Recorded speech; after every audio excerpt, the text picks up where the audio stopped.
നമസ്കാരം. ആത്മോദയയുടെ ഒരു പുതിയ എപ്പിസോഡിലേക്ക് എല്ലാവർക്കും സ്വാഗതം. ഇന്നത്തെ നമ്മുടെ ടോപ്പിക്ക് പ്രാർത്ഥനയിൽ പാലിക്കേണ്ട നിയമങ്ങളും അതുപോലെ തന്നെ ഒരു പ്രാർത്ഥന ഫലവത്താവണമെങ്കിൽ നാം ശ്രദ്ധിക്കേണ്ട കാര്യങ്ങൾ എന്തൊക്കെയാണ് എന്നതിനെക്കുറിച്ചാണ്. നമ്മുടെ ഓരോ ദിവസവും ആരംഭിക്കുന്നത് തന്നെ പ്രാർത്ഥനകളിൽ കൂടിയാണ്. നമ്മുടെ ജീവിതത്തിൻ്റെ വളരെ പ്രധാനപ്പെട്ട ഒരു ഘടകം തന്നെയാണ് പ്രാർത്ഥന. അതായത് നമ്മുടെ ജീവിതത്തിൻ്റെ ഉന്നതമായ അവസ്ഥകളിലേക്ക്, ഉന്നതമായ തലങ്ങളിലേക്ക് നമുക്ക് സഞ്ചരിക്കണമെങ്കിൽ പ്രാർത്ഥന വളരെ അനിവാര്യമാണ്. നമ്മുടെ പ്രാർത്ഥനകൾ പലപ്പോഴും ഫലവത്താവുന്നുണ്ടോ? നമ്മുടെ പ്രാർത്ഥനകൾ ശരിയായ രീതിയിൽ ആയാൽ മാത്രമേ അത് പൂർണ്ണമായും ഫലവത്താവുകയുള്ളൂ. ഇതിനെക്കുറിച്ചുള്ള കുറച്ച് കാര്യങ്ങളാണ് ഞാൻ നിങ്ങളുമായി ഷെയർ ചെയ്യാൻ ഉദ്ദേശിക്കുന്നത്. നമ്മുടെ ജീവിതത്തിൻ്റെ എല്ലാ ഘട്ടങ്ങളിലും ഈ പ്രാർത്ഥന വളരെ അനിവാര്യമായിട്ടുള്ളൊരു ഘടകമാണ്. അതായത് നമ്മുടെ ജീവിതത്തിൻ്റെ വളരെ പ്രതിസന്ധി ഘട്ടങ്ങളിലും നമ്മുടെ ആവശ്യങ്ങൾ നിറവേറ്റപ്പെടുവാൻ വേണ്ടി നമ്മുടെ മനസ്സിൻ്റെ സ്വസ്ഥതയ്ക്കും സമാധാനത്തിനു വേണ്ടിയിട്ടും നാം പലപ്പോഴും പ്രാർത്ഥനകളെയാണ് ആശ്രയിക്കാറ്. അതുപോലെ തന്നെ നമ്മുടെ ജീവിതത്തിലെ എല്ലാ മംഗളകരമായ കാര്യങ്ങളും ആരംഭിക്കുന്നത് പ്രാർത്ഥനകളിൽ കൂടിയാണ്. ആയതുകൊണ്ട് തന്നെ ഈ യൂണിവേഴ്സുമായിട്ടുള്ള കമ്മ്യൂണിക്കേഷൻ്റെ രീതി നമ്മുടെ ആവശ്യങ്ങൾ നിറവേറ്റപ്പെടണമെങ്കിൽ ആ യൂണിവേഴ്സുമായിട്ട് അല്ലെങ്കിൽ നമ്മുടെ ഈ പ്രകൃതിയുമായിട്ട് നാം ഏത് രീതിയിലാണ് കമ്മ്യൂണിക്കേറ്റ് ചെയ്യേണ്ടത്, ഈ കാര്യങ്ങളും കൂടി നമ്മൾ അറിഞ്ഞിരിക്കേണ്ടതാണ്. നമ്മുടെ ആവശ്യങ്ങൾ കമ്മ്യൂണിക്കേറ്റ് ചെയ്യുവാനും നമ്മുടെ ആവശ്യങ്ങൾ ഈ യൂണിവേഴ്സുമായിട്ട് പങ്കുവെക്കാനുമുള്ള ഒരു സിസ്റ്റമുണ്ട്. ഈ സിസ്റ്റം അറിഞ്ഞാൽ മാത്രമേ നമുക്ക് അതുമായിട്ട് കമ്മ്യൂണിക്കേറ്റ് ചെയ്യാനും നമ്മുടെ ആവശ്യങ്ങൾ നിറവേറ്റപ്പെടുകയും ചെയ്യുകയുള്ളൂ.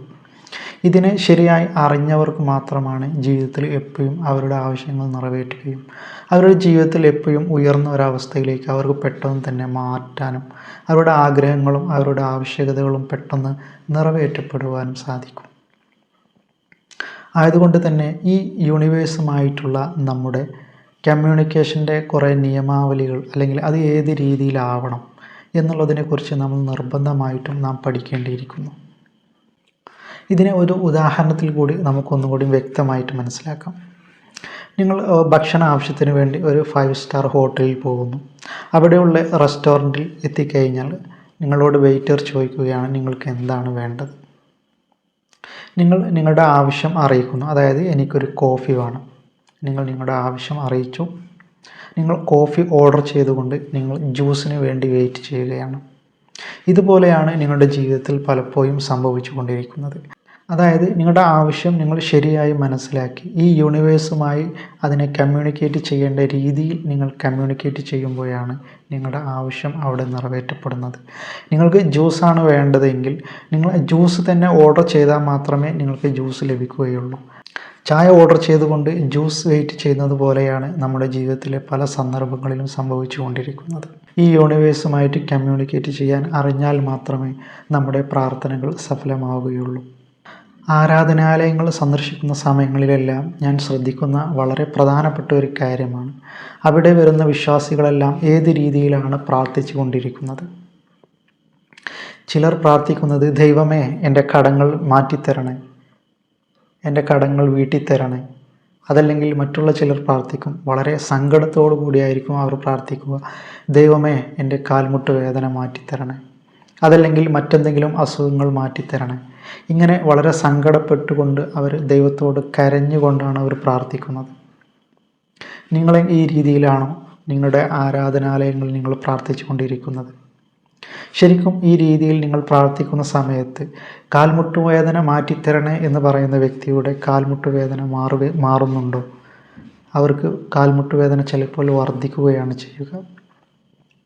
അതായത് ഈ യൂണിവേഴ്സുമായിട്ട് നാം സംവദിക്കേണ്ട, നാം കമ്മ്യൂണിക്കേറ്റ് ചെയ്യേണ്ട രീതി എങ്ങനെ? ഇവിടെ നാം വളരെയധികം ശ്രദ്ധിക്കേണ്ട ഒരു കാര്യമുണ്ട്. അതായത് എൻ്റെ കാൽമുട്ട് വേദന മാറ്റിത്തരണേ എന്ന് പ്രാർത്ഥിക്കുമ്പോൾ, അതല്ലെങ്കിൽ എൻ്റെ രോഗം മാറ്റിത്തരണേ എന്ന് പ്രാർത്ഥിക്കുമ്പോൾ നിങ്ങളുടെ മനസ്സിൽ രോഗത്തിനെ കുറിച്ചിട്ടുള്ള ഒരു ഇമേജും ഒരു ഫീലിങ്സുമാണ് ഉടലെടുക്കുന്നത്. അതുപോലെ തന്നെ എൻ്റെ കടങ്ങൾ മാറ്റിത്തരണേ, എൻ്റെ കടങ്ങൾ വീട്ടിത്തരണേ എന്ന് നിങ്ങൾ പ്രാർത്ഥിക്കുമ്പോൾ അവിടെ കടം എന്നുള്ള ഒരു ഫീലിങ്സ്, ഒരു ചിന്തയാണ് നിങ്ങളുടെ മനസ്സിൽ ഉടലെടുക്കുന്നത്. ഇതിനെക്കുറിച്ചാണ് നിങ്ങൾ മനസ്സിൽ കണ്ടുകൊണ്ടിരിക്കുന്നത്. അപ്പോൾ നിങ്ങളിൽ നിന്നും വൈബ്രേറ്റ് ചെയ്യുന്ന എനർജിക്ക് വളരെ പ്രാധാന്യം. നിങ്ങളുടെ കടം മാറ്റിത്തരണേ എന്ന് നിങ്ങൾ പ്രാർത്ഥിക്കുന്ന സമയത്ത് നിങ്ങളുടെ അകത്തു നിന്നും കടത്തിൻ്റെ ഒരു വൈബ്രേഷനാണ് പുറത്തേക്ക് പോയിക്കൊണ്ടിരിക്കുന്നത്. അതുപോലെ തന്നെ നിങ്ങളുടെ അസുഖം മാറ്റിത്തരണേ, എൻ്റെ രോഗം മാറ്റിത്തരണേ എന്ന് നിങ്ങൾ ദൈവത്തോട് വളരെ സങ്കടത്തോടു കൂടി പ്രാർത്ഥിക്കുമ്പോൾ അവിടെ നിങ്ങളിൽ നിന്നും വൈബ്രേറ്റ് ചെയ്യുന്ന എനർജി സങ്കടത്തിൻ്റെ അല്ലെങ്കിൽ വളരെയധികം വിഷമകരമായിട്ടുള്ള ഒരു എനർജിയാണ് നിങ്ങളിൽ വൈബ്രേറ്റ് ചെയ്തുകൊണ്ടിരിക്കുന്നത്. അതുപോലെ തന്നെ നിങ്ങളുടെ രോഗത്തിൻ്റെ ഒരു ചിന്തയും ഇമേജും ആ ഒരു ഫീലിങ്സും വേദനയുമാണ് നിങ്ങളിൽ നിന്നും വൈബ്രേറ്റ് ചെയ്തുകൊണ്ടിരിക്കുന്നത്. ഇവിടെ ശ്രദ്ധിക്കേണ്ട കാര്യം, ഈ യൂണിവേഴ്സുമായിട്ട് നിങ്ങൾ സംവദിക്കുമ്പോൾ നിങ്ങളുടെ വൈബ്രേഷൻസ്, നിങ്ങളുടെ ഫീലിങ്സ്, നിങ്ങളുടെ എനർജിയാണ് അവിടെ കമ്മ്യൂണിക്കേറ്റ് ചെയ്യപ്പെടുന്നത്. അതുകൊണ്ട് തന്നെ കാൽമുട്ട് വേദനയെക്കുറിച്ച് പ്രാർത്ഥിക്കുന്ന ഒരാൾക്ക് കാൽമുട്ട് വേദന വർദ്ധിച്ചു കൊണ്ടിരിക്കുന്നു. കാരണം അദ്ദേഹം ഈ യൂണിവേഴ്സുമായിട്ട് കമ്മ്യൂണിക്കേറ്റ് ചെയ്യുന്നത് എൻ്റെ കാൽമുട്ട് വേദന മാറ്റിത്തരണേ എന്നാണെങ്കിലും കാൽമുട്ട് വേദന എന്നുള്ളൊരു എനർജിയാണ്, ഒരു വൈബ്രേഷനാണ് നിങ്ങളിൽ നിന്നും സെൻഡ് ചെയ്യുന്നത്, അതായത് പുറത്തേക്ക് പോകുന്നത്. അപ്പോൾ യൂണിവേഴ്സിന് മനസ്സിലാവുക, ഈ പ്രകൃതിക്ക് മനസ്സിലാവുക നിങ്ങൾക്ക് കാൽമുട്ട് വേദന ആവശ്യമുണ്ട്. അതുകൊണ്ട് നിങ്ങൾക്ക് കാൽമുട്ട് വേദന കൂടാനുള്ള കുറേ കാര്യങ്ങളാണ് ഈ യൂണിവേഴ്സ് നിങ്ങൾക്ക് നൽകുന്നത്.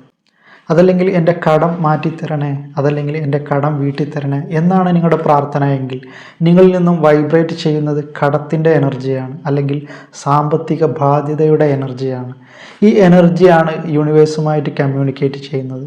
അപ്പോൾ നിങ്ങൾക്ക് വീണ്ടും നിങ്ങളുടെ കുറച്ചും കൂടി കടത്തിൻ്റെ ബാധ്യതകൾ വർദ്ധിക്കുകയും അതല്ലെങ്കിൽ കടം കൂട്ടാനുള്ള കുറേ കാര്യങ്ങളായിരിക്കും ഈ യൂണിവേഴ്സ് നിങ്ങൾക്ക് നൽകാൻ പോവുക.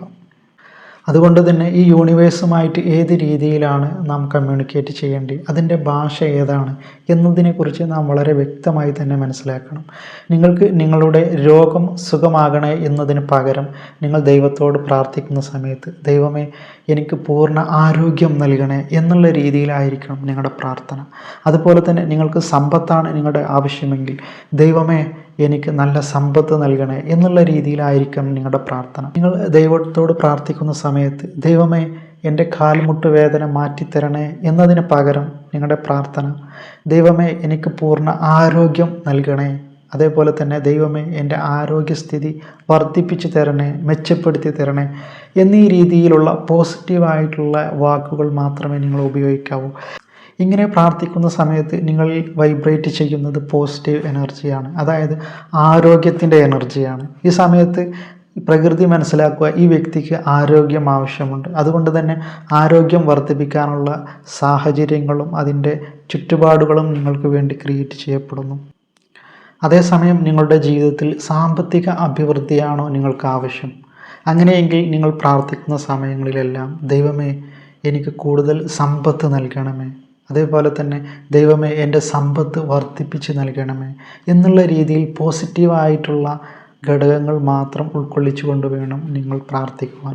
അതായത് സമ്പത്തിനെക്കുറിച്ച് നിങ്ങൾ പ്രാർത്ഥിക്കുന്ന സമയത്ത്, നിങ്ങൾ സമ്പത്തിനെക്കുറിച്ച് ചോദിക്കുന്ന സമയത്ത് നിങ്ങൾ വൈബ്രേറ്റ് ചെയ്യുന്നത് സമ്പത്തിൻ്റെ, അതായത് അഭിവൃദ്ധിയുടെ എനർജിയാണ് നിങ്ങളിൽ നിന്ന് വൈബ്രേറ്റ് ചെയ്യുന്നത്. ഇങ്ങനെ പ്രാർത്ഥിക്കുമ്പോഴാണ് ഈ യൂണിവേഴ്സുമായിട്ടുള്ള നിങ്ങളുടെ കമ്മ്യൂണിക്കേഷൻ കറക്റ്റായിട്ട് വരികയും നിങ്ങളുടെ പ്രാർത്ഥന ഫലവത്താവുകയും ചെയ്യുന്നത്. നിങ്ങളുടെ ജീവിതത്തിലെ ഏത് ഘടകവും നിങ്ങൾക്ക് മാനിഫെസ്റ്റ് ചെയ്തെടുക്കണമെങ്കിൽ, നിങ്ങൾക്ക് അതിനെ നേടിയെടുക്കണമെങ്കിൽ നിങ്ങൾ ശ്രദ്ധിക്കേണ്ട വളരെ പ്രധാനപ്പെട്ട ഒരു ഘടകമാണ് നിങ്ങളുടെ വൈബ്രേഷനെ ശരിയായ രീതിയിൽ നിങ്ങൾ നിലനിർത്തേണ്ടിയിരിക്കുന്നു.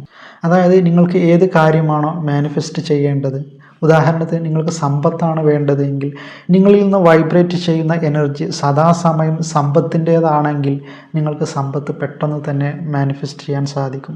അതേസമയം നിങ്ങൾ കടത്തിനെ കുറിച്ചുള്ള ആദിയും ടെൻഷനുമാണ് നിങ്ങളിൽ നിന്ന് വൈബ്രേറ്റ് ചെയ്യുന്നത്, അതല്ലെങ്കിൽ സാമ്പത്തിക ബാധ്യതയാണ് നിങ്ങളിൽ നിന്ന് വൈബ്രേറ്റ് ചെയ്യുന്ന എനർജി എങ്കിൽ അതിനെ കൂട്ടാനുള്ള ഘടകങ്ങളാണ് പ്രകൃതി നിങ്ങൾക്ക് നൽകിക്കൊണ്ടിരിക്കുക.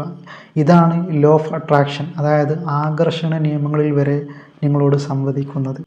ഇവിടെ വളരെയധികം ശ്രദ്ധിക്കേണ്ട ഒരു കാര്യം, നിങ്ങളുടെ ഏത് ആഗ്രഹമാണോ സഫലീകരിക്കേണ്ടത് അതിന് വിപരീതമായിട്ടുള്ള എനർജി നിങ്ങളിൽ നിന്നും വൈബ്രേറ്റ് ചെയ്യാതെ നിങ്ങൾ സദാസമയം ശ്രദ്ധയിൽ ഇരിക്കുകയും നിങ്ങൾക്ക് ആവശ്യമുള്ള, അതായത് സഫലീകരിക്കേണ്ട ഒരു ആഗ്രഹത്തെ സദാസമയം നിങ്ങളിൽ നിന്ന് വൈബ്രേറ്റ് ചെയ്യുകയാണെങ്കിൽ അത് പെട്ടെന്ന് തന്നെ നിങ്ങൾക്ക് മാനിഫെസ്റ്റ് ചെയ്യുന്നതായിട്ട് കാണാൻ സാധിക്കും.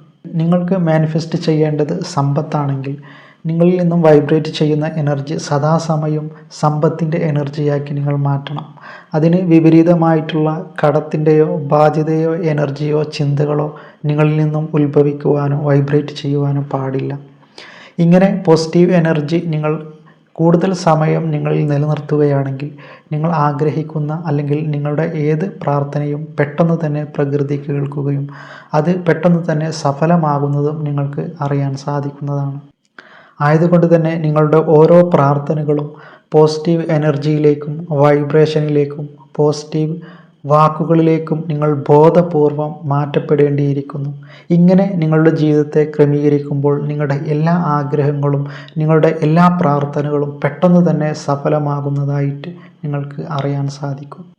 നിങ്ങളുടെ ജീവിതത്തിലെ എല്ലാ പ്രാർത്ഥനകളും ഇനി മുതൽ പോസിറ്റീവായിരിക്കട്ടെ എന്നും നിങ്ങളുടെ എല്ലാ പ്രാർത്ഥനകളും ദൈവം സഫലമാക്കട്ടെ എന്നുമുള്ള എൻ്റെ പ്രാർത്ഥനയോടുകൂടി ഇന്നത്തെ ഈ എപ്പിസോഡ് ഇവിടെ അവസാനിക്കുകയാണ്. വീഡിയോ എല്ലാവരും ലൈക്ക് ചെയ്യുക, മറ്റുള്ളവരിലേക്ക് ഷെയർ ചെയ്യുക. ചാനൽ സബ്സ്ക്രൈബ് ചെയ്യാത്ത എല്ലാവരും ചാനൽ സബ്സ്ക്രൈബ് ചെയ്യുക. മറ്റൊരു ടോപ്പിക്കുമായി കാണുന്നത് വരെ നന്ദി.